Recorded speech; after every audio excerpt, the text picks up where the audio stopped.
Thanks for tuning in, folks. I had the privilege to sit down with Derek Hinkey from American Primeval and have a conversation. He played the character Red Feather. The show is available on Netflix. I really enjoyed the conversation. Cool fucking guy. Awesome. True warrior.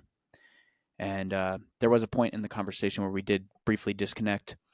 So there may be a point, if you are watching, in the conversation where the audio doesn't properly sync up with the video.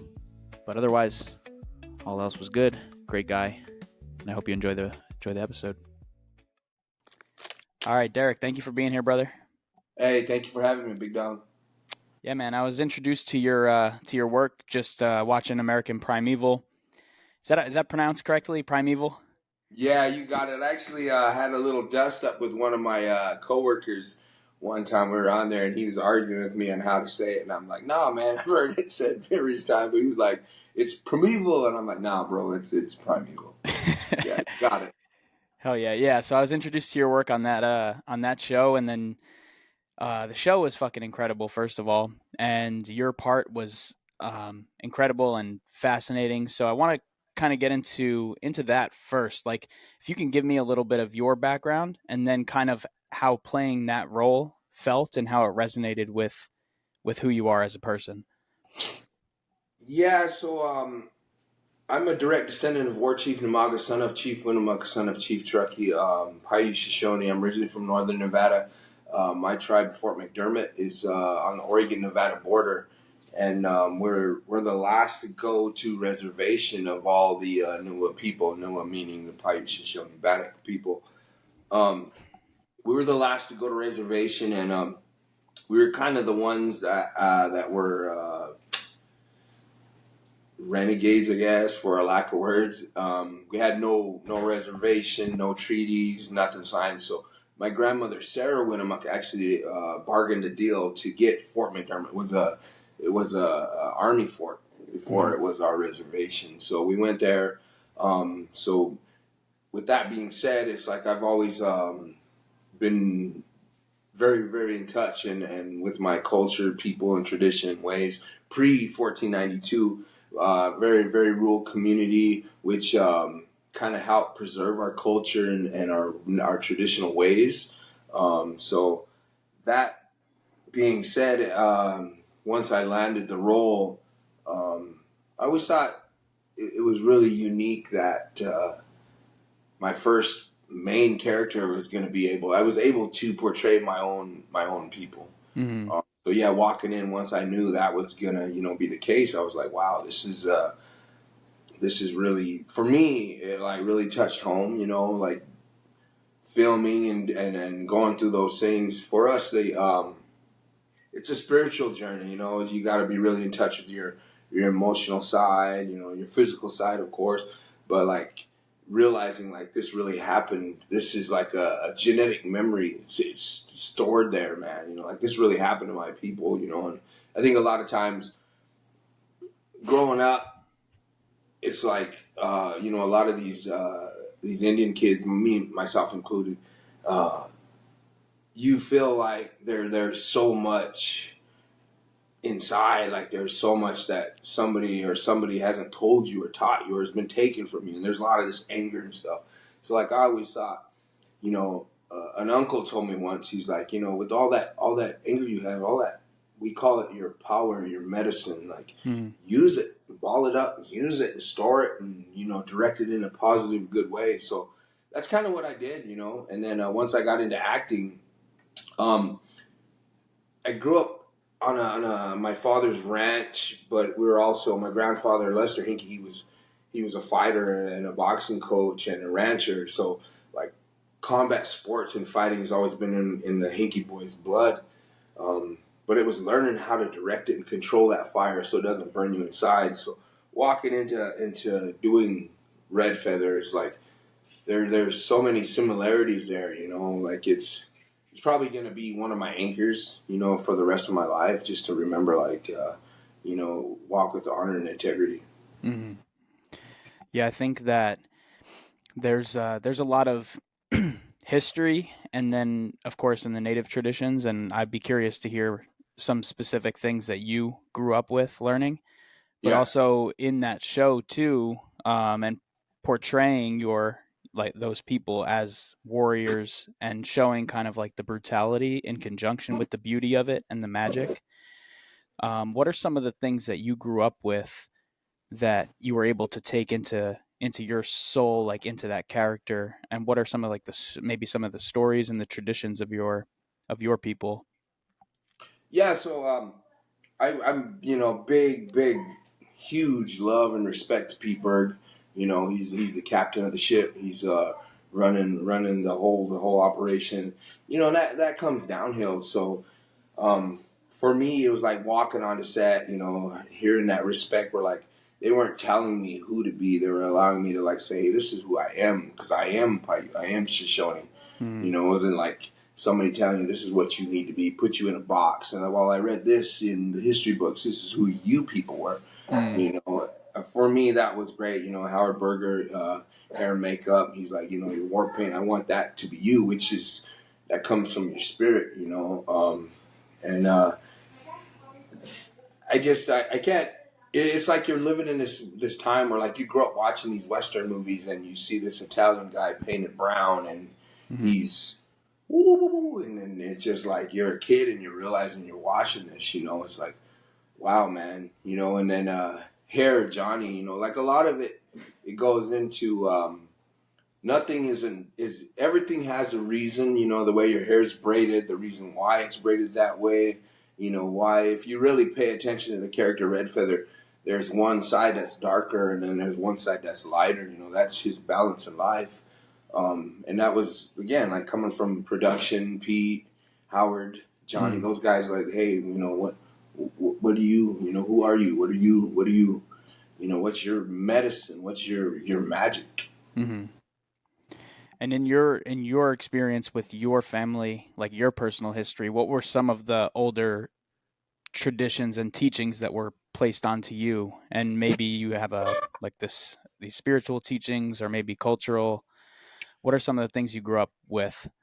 Yeah. So one of my favorite teachings that everything I collect and I pass on to my offspring and my kids is one of the big ones that I thought was, and I never told this to production Pete or anybody, but one of the things that we practice is we never eat anything that we see hit the ground. Mm, So when we were another cool fun fact about the Paiute Shoshone Bannock people, we hold the longest, deadliest Indian wars in U.S. history. mm, It spanned over 4 years across the entire Western Great Basin. Paiute Shoshone Bannock people, we were all battling the U.S. government. Snake Wars, you can look that up. There's 2 books written on it. The Deadliest Indian Wars, and then Sand in the Whirlwind, which is written about War Chief Namaga, mm, goes into that. So when the soldiers in the army came, the medicine man, he prayed over the people and he said that you'll be able to take many bullets and you'll never hit the ground. mm, Like you won't be weak. But once you see something that hits the ground and you eat it, you'll become weak. mm, So I've never, I've never been like almost 300 total fights in boxing, sparring. I've been put on my ass one time. Never hit the ground. mm, Um, and that one time I felt, growing up, I've never been hurt, never been dazed. So I had this thing where nobody could hurt me, and I was actually in a mid-pro fight with little gloves on, and mm. letting a guy hit me because his corner man had a big mouth, and I was talking to the corner man, letting him hit me. I eventually found myself on my ass, Mm, and then after that, I'm like, no, I got to be smarter than that. So with that cultural teaching, um, I've never really been hurt, mm, and I grew up riding horses, riding bulls, playing football, basketball, but having that strong, connection to my teachings and various other teachings. It's like that goes back to a cool story when the Snake War started, the Pyramid Lake War started with the U.S. government. Um, One of my uncles, his name was Jim Winnemucca. He was 12 years old when the war started. mm, The morale of the warriors was kind of getting down. So this 12-year-old boy, he got on his horse, and he seen the soldiers, and he rode around, and they were laughing. The soldiers were laughing, trying to shoot at him. They were shooting, and he was riding around them. Jim, then 12 years old, he rides back to his people and the warriors, and he comes home and he takes his shirt off and he shakes it out, and the bullets fell out, which raised the morale of the people.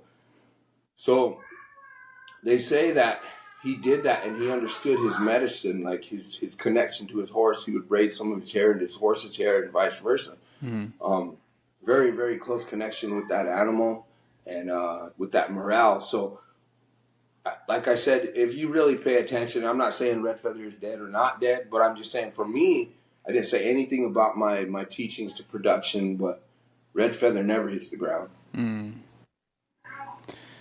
One of the things I was watching American Primeval, and then I kind of translated, and I was watching Vikings recently too. Oh, And one of the dope show, but one of the yeah.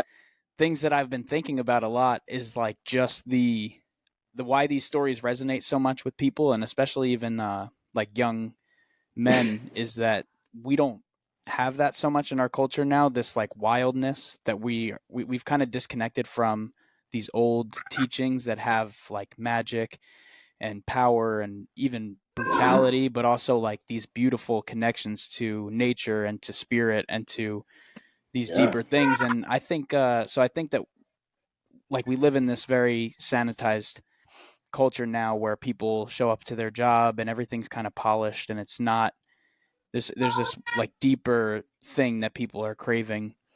Do you have any perspective on that? I mean, it seems like, being a fighter and now being an actor, like you have that connection, so maybe it's already there, but do you feel like from your perspective that our culture needs these stories, or if there's another reason why people are reaching towards them?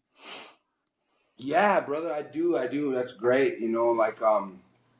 So I'm also doing. I was also in another show called Dark Winds season 3, Mm-hmm. and I think that kind of shows a little bit of so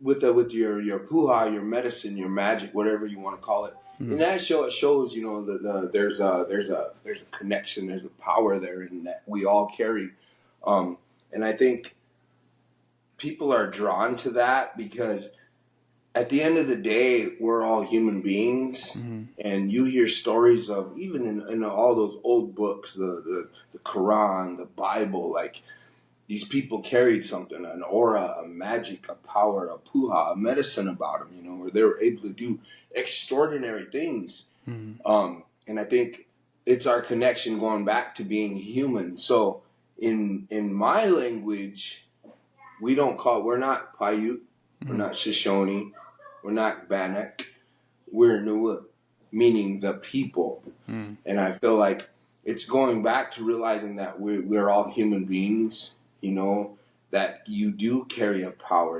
There's so much more there. Like in our traditional and our religious ways, we're always taught your mind is a powerful thing.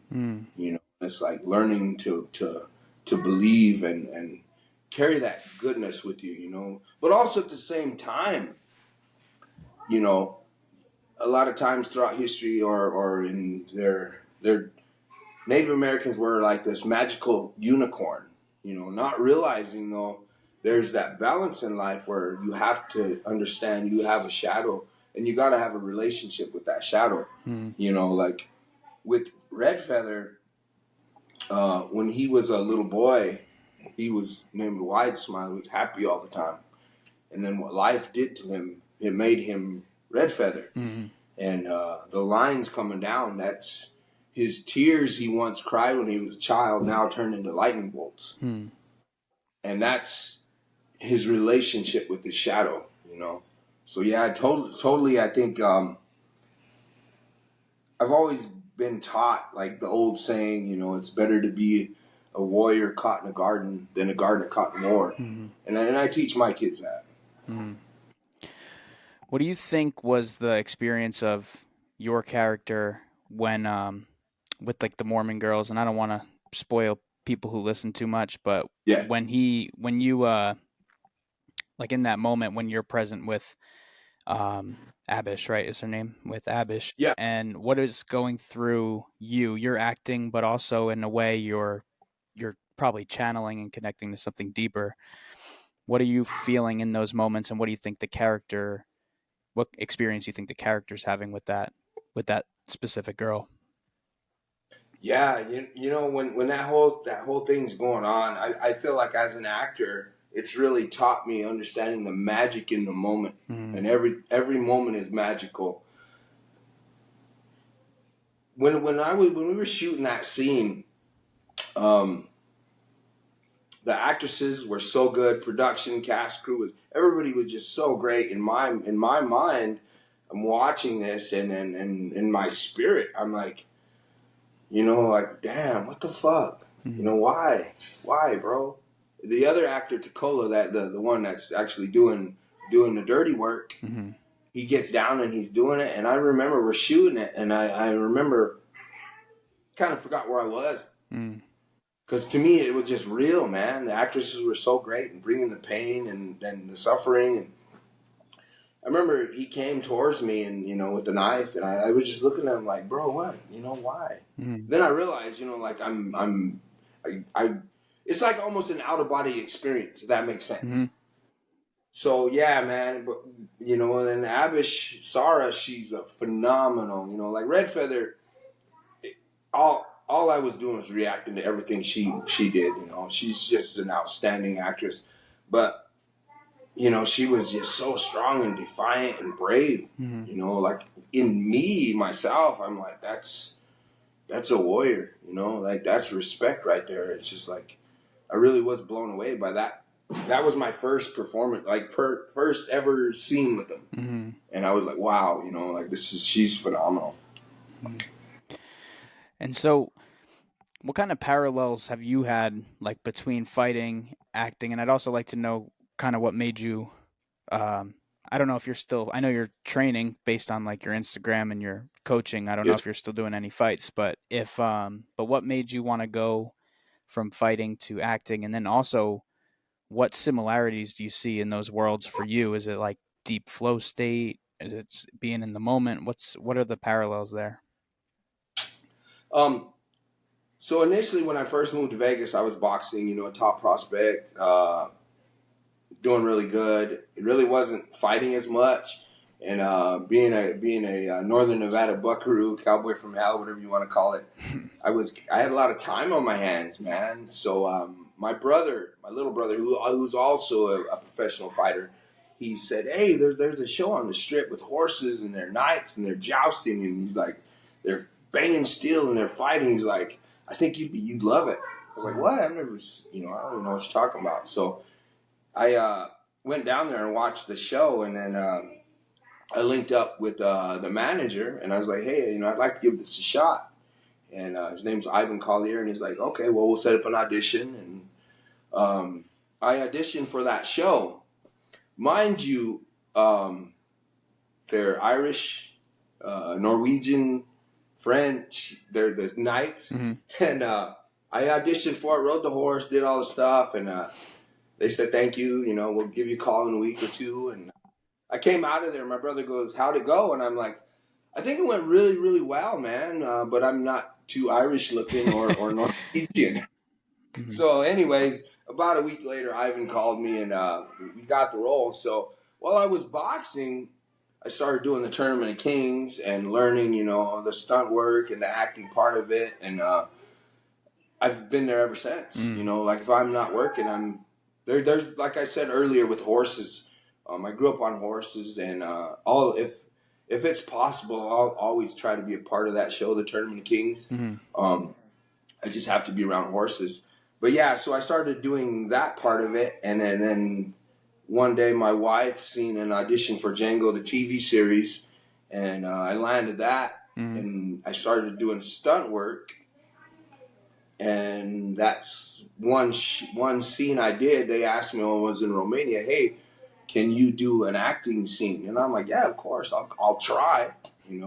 So I did the scene, and then about a week later, I came back to Las Vegas, and a casting director gave me a call, and she said, "Son, you need to stop being a stuntman. You should be an actor. Mm-hmm. And then I got an agency, and then here we are today. So a lot of boxing is just reacting, Mm-hmm. more of a counter puncher. A lot of boxing is just reacting. So for me, like I said with Sarah, like it was a lot just reacting to her. Like she's just phenomenal at what she does. And when did you get into boxing? Because I know you said you had a relative that was a professional boxer, but when did you really start with the fighting and boxing? Um, so my first real remember, like my first memory to this world is boxing. I've been boxing since I can remember. Been riding horse since I can remember. Um, I think I had my actual first fight when I was 7. My dad lied about my age, so I started a little earlier. But yeah, I think it was about 7. So I've been boxing for a long time, man. Just Mm-hmm. since I was a kid, it was my first real remembrance. My grandfather Lester Hinkey, he trained all my uncles, 6 uncles, and even my aunties. So like my entire family, they have a skill set, and it's always everybody's always training. My dad still trains to this day, and yeah. It's a good sport. Oh When I yeah, when I yeah. was I mean when I was growing up, so starting martial arts, like started my uncle had taught me a little bit of boxing, and then getting into Muay Mm-hmm. Thai, I think again to what I said earlier, it gives you a way to channel some of that aggression and some of that spirit that you don't really get to express in our normal civilized life now. And especially Yeah, for like I felt like I was kind of like a softer, nice kid. I was a little wild, but I cared a lot, so I didn't have that yeah, window of of aggression and expression. So I think to train and to be able to fight and to have some of these rituals that people don't have, but especially young men don't have. So I know you have a family now, so you're teaching them to fight your kids as well. yeah. Absolutely. So they know how to defend themselves on the ground, Mm-hmm. and they know how to defend themselves standing. Since I've been in Las Vegas, uh, I've been a coach at Cobra Kai Jiu Jitsu, Mm-hmm. Ken Han, Strike Unlimited, currently at Las Vegas, Krav Maga. One of the things my dad used to always teach me, and my mother, of course, too, but my dad would always say, he was my first coach and everything, basketball, rodeo, all this, horse riding. But one day, I was a freshman, I wanted to play football, and he came to me, and he said, you know, when you go into the world one of these days, he's like, you try to learn as much as you can. Mm-hmm. Because one day you're going to be a father. And he said, then you can teach your kids. He goes, right now is a time in my life. He's like, I can't help you. Mm-hmm. I can't teach you anything. He said, I had a bad attitude when I was a kid, so I didn't play football. So for me, that's been my thing is like, I believe there's no finish lines. Like, I'm like, okay, well, I'm going to keep excelling and growing and evolving and learning as much as I possibly can because I got offspring and my kids, and I want to one day be able to teach them things. So since I've been here, I grew up. We grew up boxing, but we also grew up with like an Indian style wrestling Mm-hmm. where we would go and move all the furniture out of my uncle's living room and we'd all wrestle. I'd wrestle my dad, my brother, and they're all really. I'm like the smallest guy in my family. They're all like these really big dudes with like these big old shoulders. Mm-hmm. So like I would always wrestle my dad, and he just was he's just a stud, man. Just like he's got no neck, he's all muscle. And I've never tapped him out, man. So yeah, it's something that I like since I've been in Vegas. Is I just been trying to learn as much as I possibly can. Been a main paid sparring partner for the best in boxing, the best in MMA, UFC. Um, just just trying to learn, just be a sponge around those people and just, So one of these days I'm able to pass it on to these guys, which I am now. Mm-hmm. But still trying to grow and evolve. I'm at Donovan Britt's Las Vegas Combat Academy, which is a Krav Maga based gym, Mm-hmm. and it's just like it's so refreshing to just learn new things, man. Mm-hmm. And Yeah. what brought you down to Vegas, and how long ago did you head out over there from where you're from? So what got me off the reservation or away from home was boxing. Mm-hmm. Me and my brother both competed and in the Western Olympic trials. We're U.S. Elite amateurs, coached by Bobby Lee, U.S. Elite coach from Northern Nevada. Now I believe Bobby Lee lives in Colorado. Sorry, coach, if I forgot where you live now. He lives all over. That guy's a bad man. Mm-hmm. But so once we did that, we actually got a promotional contract from Let's Get It On Promotions with Mills Lane, and then eventually the Lane brothers. They gave us two options when we got signed: move to Las Vegas or New York. Naturally, we wanted to kind of stay closer to home, so we chose Vegas, and that's where they moved us to, and I've been here ever since. Mm-hmm. Yeah, I think New York would have been a huge culture Oh, shift, dude. So I'm in yeah.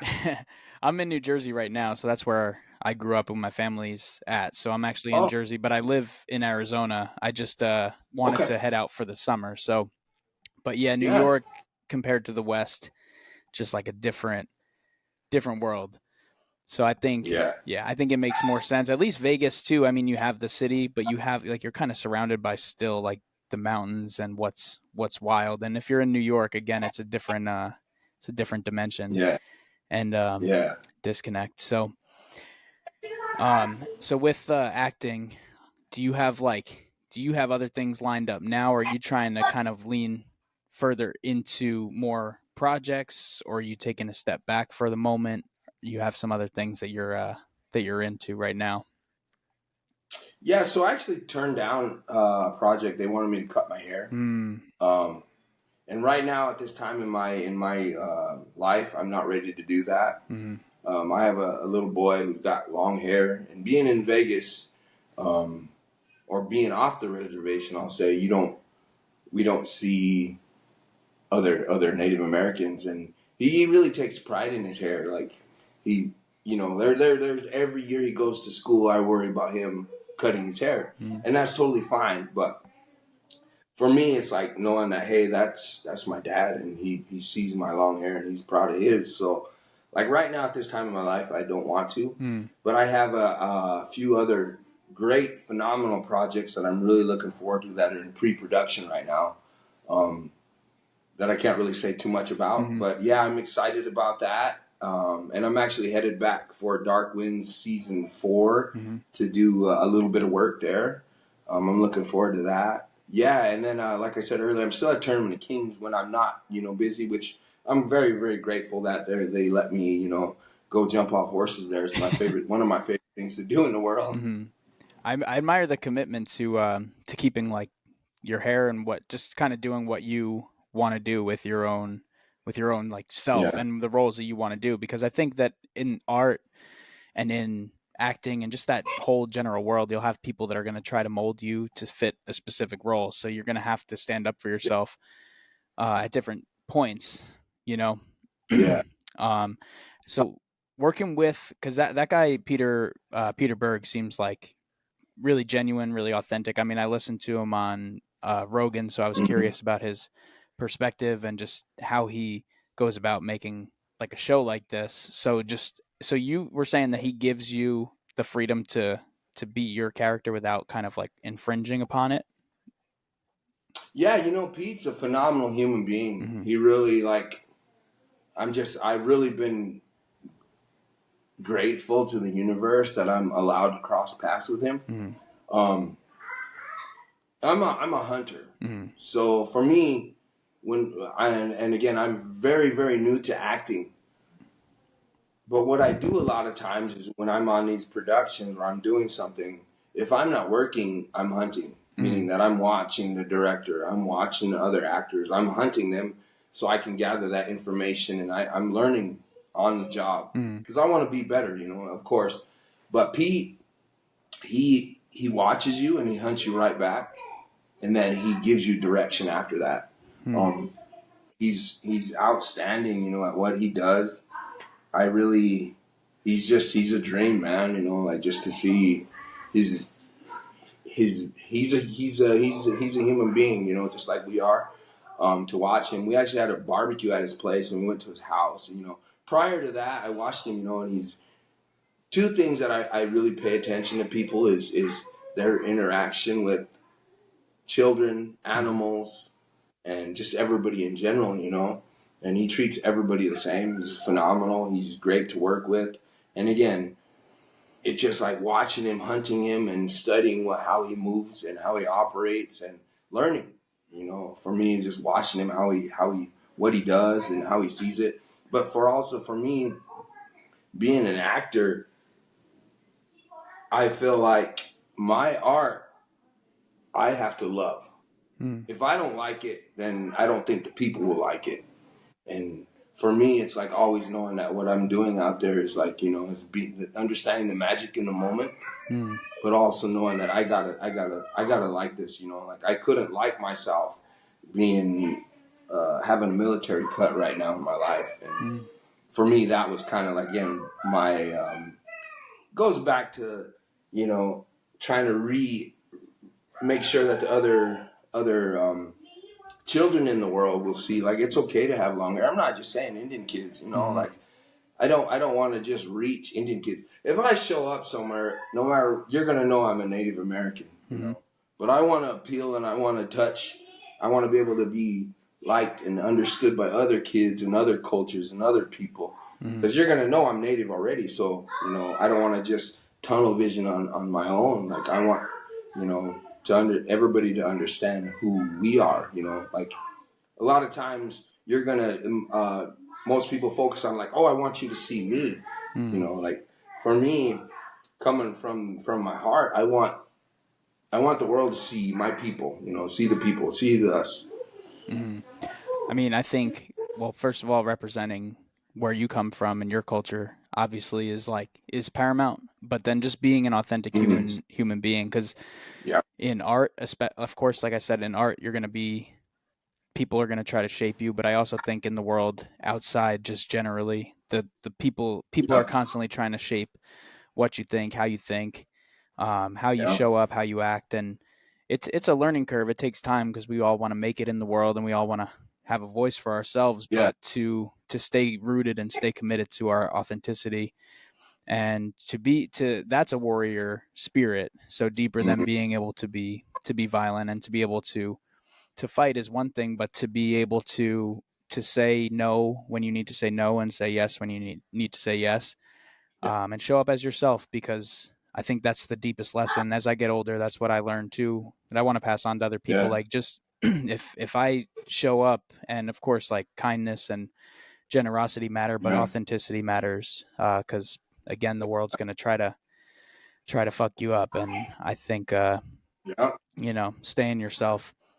So my question to you too is do you how did acting in that specific role in American Primeval, how did it change your perception at all of like your history? Did it deepen your connection to your history? How did it make you feel like when you're in those states, and then even coming out of that role, like those days that you're filming? How's that experience? Are you just kind of just taking it moment to moment? So for me, I have no other way of understanding the character. I stayed locked in, man, for almost 2 years. Mm, Like I, when while we were shooting it, there was the actor strike, and I came home and I kept my lines the whole time. I mm, kept it. I just, I needed to stay locked in. I needed to stay tapped in. Um, and then once it was done, and I washed it away, and I let it go. Um, for me, it's just like understanding, like that's a moment that can be forever. mm, If I do the best that I possibly can, that can be forever. Like and again, boxing, basketball, everything you do, people will forget. But a great show is something that's forever. mm, If you do it correctly and right, I think that character can be forever. But that character can also influence, people in a strong, good way. Like it's hard for me to remember as a kid, like just watching a film and like, oh, there's another big bad scary mean Indian. mm, Ooh, you know. But for this one, it's like Pete made him a human being. He got off his horse and smiled and he hugged his son. There was that love there. Hmm. That's a warrior. He doesn't hate who's in front of him. He just loves and he's trying to protect those behind him. And that for me, that was huge. I think the deepest thing that art can do for us, and story, and putting your art out there, is like you said, that show is going to live on forever, but also like that character and the story of that character can live. And I think about that with anything that gets produced like authentically through us, again, whether it be a character or a book or those kind of things, can just, or a piece of music, like those things live on in time. And Yeah, I do believe, and I know that this is common in different Native American traditions too, but just how the deep importance of story. And I think that um, we're made of story. All human beings are stories, and we have to tell the story of our lives and kind of relate to our own story, and also to the story that we want to live out. And so I think it's powerful shit. And your character impacted me the same way that I'm watching that show Vikings now, and that it's having, like, of course, a different impact, but like that same impact of like what it's channeling something within me. yeah, Was there yeah.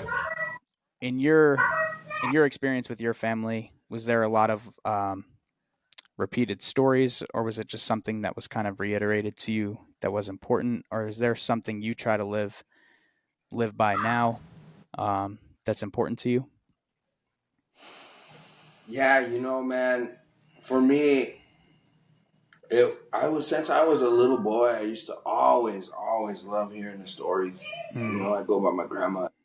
Anytime she would tell a story, I just wanted to I wanted to freeze that magic in the moment. mm, I wanted to hear those stories. I still go, like all the elders that I'm able to spend time with and listen to, man, I love it. It's like our our our history is oral. It's always been oral. mm, It's never been written down. It's always been taught. Okay, that's you teach that, you share that connection, and I feel like in today's modern society, a lot of people are so disconnected. You'll know your parents, but you won't have. You're like, oh, I knew my grandma was such and such, or maybe this. But with our culture, it's you're taught your closeness. So like with my brother, he has three boys, and in our way, you don't call them any like that's my nephews. Those are like my sons too. mm, You don't have like your first cousin say those are my brothers or my sisters. mm, That keeps your closeness there, not your like, oh well, that's my third cousin, which gives you more space, more separation. So like with our people, you hear those stories. I like that's Jim Winnemucca is like 7, 8 generations back, but we know about him. We know him. Like we're so close, we're so connected, and I wish that like I hear stories of them. I'm a coach, mm, so I've always been taught you can make a good impact on people. So like anybody that I've ever trained with, any kid that I've ever trained with, like I check on them. Hey, how are you doing? You good? Hey, we just fought.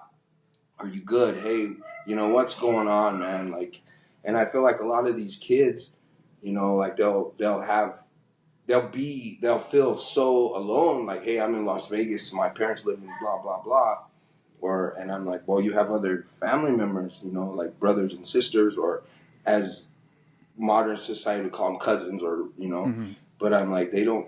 We were always taught, you check on each other, make sure, my grandma, she used to travel in an old little Chrysler car, a little cool car. She would travel all over the Western Great Basin, and she'd say, you go see your people, you go visit your relatives, check on them, make sure they're okay, mm. and your friends, and that's always been ingrained in me, like to just reconnect and like check on your people, like call your brother, hey, what are you doing? Mhm. All right, cool. I just wanted to say hi, and like make sure that you're still connected. And I feel like there's that again, that puha, that medicine. You're walking with the power of 1,000 ancestors, and most people don't even realize that. Mm.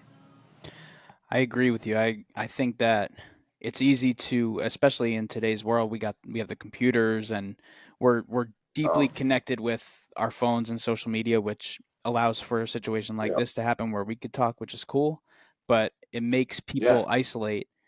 And I see so many people, it's like hmm, they're in their rooms or they're watching yeah, TV, and they're not interacting with the greater world around them. And they're not watching TV yeah, and connecting to stories all the time. Sometimes they're just like consuming what, and I get wrapped up in it too because I exist in the modern world. But this isolation and then the disconnect from our closer families, I think, is causing harm to our society. So I think yeah, that's a good quality, that you possess and have passed down, because the it matters. It matters. I mean, I have two younger brothers, three step brothers as well. So I'll take on yeah, that wisdom of just kind of referring to everyone as closer to you, which I think is powerful. yeah, You know, yeah. and so with with the fighting, like, and I think you kind of got into it before, but did you decide to just like to separate from that to pursue acting, or is it because you were getting like you just didn't want to continue on that path for a specific reason, or with boxing? Um, yeah, man, I love the game. Mm, Early in my career, I got a hand injury, mm, so my bones are nice and big. mm, My tendons just weren't handling it. mm, So I fought a few times, and close fights. I lost a split decision once, and I just couldn't drop the hammer on the right side. So that was kind of the main reason, mm, But my grandfather, just like my dad, like they stay in shape. They're always sparring. I still spar with my guys and still train. Um, there's always a part of me that's like, you're not. I'm never gonna not be fighting. mm, Like I got a little boy, and he's a testy little guy, and he grapples and he trains, and he's mm, always challenging me, which I think me and my brother have done with my dad, who's he still stays active. I think that's gonna be the same thing. Like we're gonna always. He's gonna keep me strong, and in a weird way, like my dad will see my workout clips and he'll say, "Okay, I see you working out," and mm, I want to feel like that keeps him motivated too. Like he's still getting after it because he sees me getting after it, mm. and I see him getting after it. So it's like it's like that motivation and that encouragement there. Where like you're doing it for humanity, not for vanity. Like Mm, staying busy. Like, all right, well, if I keep training and let's say I'm out with my family and there's a situation, I will be faster, stronger, and have better endurance. mm, And I'm more able to be when we're a certain age, you're given a knife mm, and you're taught that it's your job to keep that knife sharp, polished, and clean. mm, And the knife is actually a symbolism for yourself. You are the knife. mm, That's your job to always try to keep it sharp, clean, and ready to go. And mm, that for me is just like maybe it's a genetic memory. I don't know what it is, but like our people, to protect the tribe. Like I said, they were as young as 12 going to war, but they were mm. also 60 plus still going to war. Like Black Hawk. I think he led his soldiers into war when he was like 65. And it's like you're You always staying ready because you are that knife. you brought up genetic memory a few times. Do you feel like is it that like these stories or the power of your ancestors that is present within us at all times, or our Thousand. history? Mm, Yeah, 1,000%. It's science, man. You carry traits that you can't explain. You do, like I've heard like people say, well, he does this like his grandfather that like you were a baby you didn't even know, or mm, you do this like so and so. I think we do carry those traits, like, and they want a lot of times, in my culture, and I'm trying to change the shift there. Where like, man, we ain't victims where they're like, "Oh, well, there's so much trauma there, and you need to talk to people." And I'm like, "I get it, bro, I get it."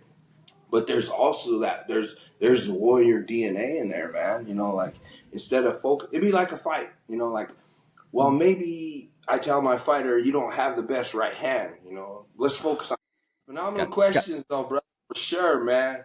Oh, thanks, bro. Yeah, got disconnected there for a second, but we we're back at it. So I don't know All right. where I actually don't fully remember where we were at, but I think we're I don't know, genetic memory something. But Yeah, right. I got it's lost in the sauce too, brother. it's all good. We though I mean I just wanted to wrap up with a nice question, and I'll let you Okay. be on your way.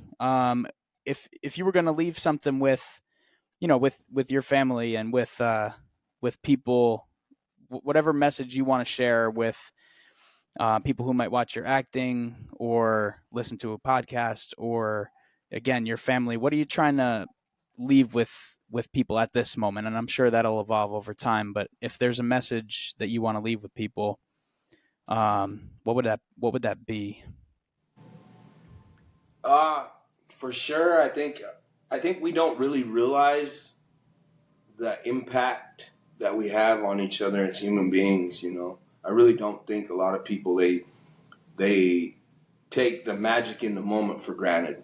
It's like you said earlier. There's a lot of people, especially with technology now, where like, let's say I'm having lunch with you, and you'll be there and they're doing this. It's like you're not really here. We're Mm. not really here in the moment. We're really not, understanding there's magic in that moment. I think we take each other for granted. So for me, it's always realizing like, just, understand the impact you have on people. Like you can have a good one or a bad one. That impact can change people's lives. Can change their day, which can change their week, and then their month, and then their year. And I feel like there's so much division in the world, like, well, you're this or you're that. Well, we're all human beings, man. And I feel like we just need to understand that, like try to give each other good medicine, Mm. not like good magic, good puha, good medicine, and not, be selfish or whatever. So for me, it's always just been like, you know, the Mm. purity of intent and trying to be the best that you could possibly be. Mm. Thank you, brother. And I remember before we got cut off, and I actually just for a moment, you were Yeah, talking about not. This was because actually think this was really important. You were talking about your a lot of your culture. You don't want to paint people as victims because yeah, you have that warrior spirit as well. And yeah, can you actually just get into that for one moment?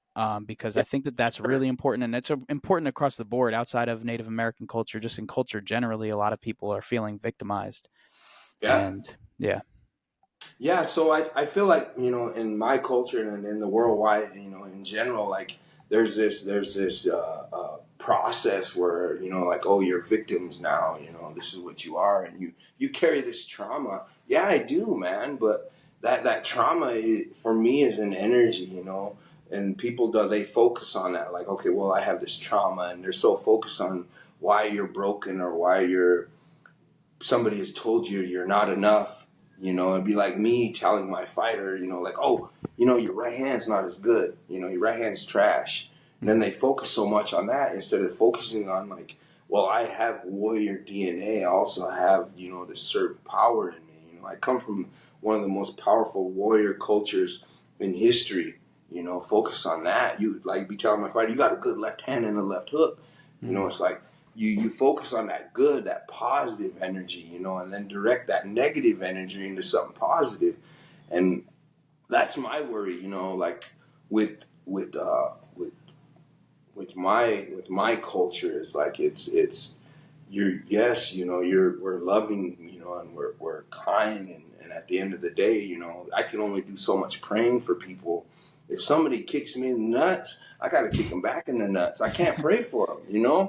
Mm. And I feel like that's that victimization. Like, oh well, he kicked me in the nuts. Now I'm gonna be a victim, and it's like, no, I got to stand up and I got to do something, because at the end of the day, the next generation is watching me. It's like, yes, I think in a strong, good way for you, and I pray for everybody. you know, but you can only take so much, and then like I'm a firm believer in that. You teach people how to treat you. Mm, And that for me is something like I've always been taught. You're not an obedient dog, you're a respectful wolf. mm, And for me, that's like understanding that, and never like, never willing to sell my soul, or have to shrink down for anybody, man. Is just try to be, the purity of my intent, man. Like I said earlier, like I show up, what I am, and then my face naturally looks kind of aggressive and mean, so people always take it like that, and it's like once you have a conversation, it's like it's that energy, that spirit's there, man. And like the purity of my intent is to make a good impact on everybody. mm. Hey, man, well, I appreciate it. I appreciate you taking time out of your day to talk. And I Thank you. couldn't agree more, bro. I'm, Yeah, I appreciate you for having me, man. Hell of a great, beautiful questions, man. You're phenomenal at what you do, man. And anytime you want to do this again, I'm always available, brother. hell yeah, bro. Thank you. Yeah.